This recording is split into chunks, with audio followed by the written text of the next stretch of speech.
നമസ്കാരം. ഞാൻ ശ്രീരാജ്, നിങ്ങളുടെ കാർഡിയോ ഹെൽത്ത് കോച്ച്. എന്താണ് ഹാർട്ട് അറ്റാക്കും ഹാർട്ട് ഫെയിലറും ഹാർട്ട് ബ്ലോക്കും തമ്മിലുള്ള വ്യത്യാസം? ഹാർട്ട് അറ്റാക്ക് എന്നാൽ നമ്മുടെ രക്തധമനികളിൽ ഉണ്ടാകുന്ന തടസ്സമാണ് ഹാർട്ട് അറ്റാക്ക്. എന്ന് പറഞ്ഞാൽ നമ്മുടെ ഹൃദയത്തിൽ പ്രധാനമായും 3 രക്തക്കുഴലുകളാണ് ഉള്ളത്. ലെഫ്റ്റ് സൈഡിൽ സപ്ലൈ ചെയ്യുന്ന 2 മെയിൻ ആർട്ടറീസും പിന്നെ റൈറ്റ് സൈഡിൽ ചെയ്യുന്ന റൈറ്റ് കൊറോണറി ആർട്ടറീസുമാണ് പ്രധാനപ്പെട്ട 3 രക്തക്കുഴലുകൾ. ഇതിൽ ലെഫ്റ്റ് സൈഡിലുള്ള 2 രക്തക്കുഴലുകളുടെ പേരുകളാണ്. ഒന്ന് ലെഫ്റ്റ് ആൻറ്റീരിയർ ഡിസെൻഡിങ് ആർട്ടറി എന്നും ഒന്ന് ലെഫ്റ്റ് സർക്കംഫ്ലെക്സ് ആർട്ടറി എന്നും. ഇതിൽ ഏതെങ്കിലും ഒരു ആർട്ടറി ബ്ലോക്കേജ് വരെയെന്ന് പറഞ്ഞാൽ സഡൻലി വന്ന് ക്ലോസ് ചെയ്യുകയും അതൊരു ഹാർട്ട് അറ്റാക്കിലേക്ക് വഴിതെളിക്കുകയാണ് ചെയ്യുന്നത്.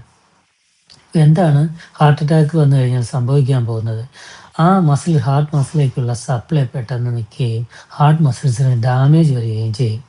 അതിനാണ് ഒരു 90 മിനിറ്റിനുള്ളിലെങ്കിലും നമ്മൾ ഹോസ്പിറ്റലിൽ എത്തിച്ച് ആൻജിയോഗ്രാം ചെയ്ത് നോക്കുകയും ബ്ലോക്ക് ഉണ്ടെങ്കിൽ ആൻജിയോപ്ലാസ്റ്റി വഴി ആ ബ്ലോക്ക് റിമൂവ് ചെയ്യണമെന്ന് പറയുന്നത് അതുകൊണ്ടാണ്. ഒരിക്കൽ ഹാർട്ട് മസിൽ ഡാമേജ് വന്നു കഴിഞ്ഞാൽ അതിനുള്ള റിക്കവറി വളരെ കുറവായിരിക്കും. അത് പിന്നീട് ബാക്കിയുള്ള കോംപ്ലിക്കേഷനിലോട്ട് പോകും.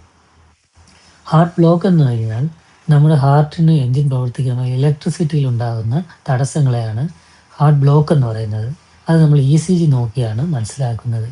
ECGയിലേക്ക് നമ്മൾ കാർഡിയോളജിസ്റ്റുകളെ കാണുമ്പോൾ ചിലപ്പോൾ പറയും first degree heart block, second degree, third degree, പിന്നെ അതല്ലെങ്കിൽ ബാക്കിയുള്ള ഏട്രിയൽ ഫിബ്രിലേഷൻ, ഇങ്ങനെയുള്ള അരിത്മിയാസ്, ഇതെല്ലാം ബാറ്ററി, അതായത് ഹാർട്ടിൻ്റെ സിഗ്നലുമായിട്ട് ബന്ധപ്പെട്ടുള്ള തടസ്സങ്ങളാണ് വരുന്നത്.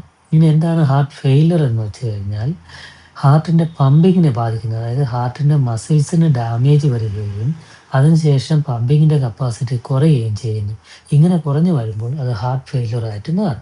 എങ്ങനെയാണ് ഹാർട്ട് ഫെയിലറിൻ്റെ ആദ്യത്തെ ടെസ്റ്റ് എന്തെന്ന് വെച്ച് കഴിഞ്ഞാൽ ഒരു എക്കോകാർഡിയോഗ്രാം ടെസ്റ്റാണ്. എക്കോകാർഡിയോഗ്രാം ടെസ്റ്റ് ചെയ്യുമ്പോൾ നമ്മുടെ ഹാർട്ടിൻ്റെ ഇജക്ഷൻ ഫ്രാക്ഷൻ, അതായത് എത്രത്തോളം ഹാർട്ടിന് പമ്പിങ് ചെയ്യാൻ പറ്റും എന്നുള്ളതിൻ്റെ ഒരു എഫിഷ്യൻസി പെർസെൻറ്റേജ് അറിയാൻ പറ്റും. സാധാരണ എഫിഷ്യൻസി മോർ ദാൻ 60% ആണ്.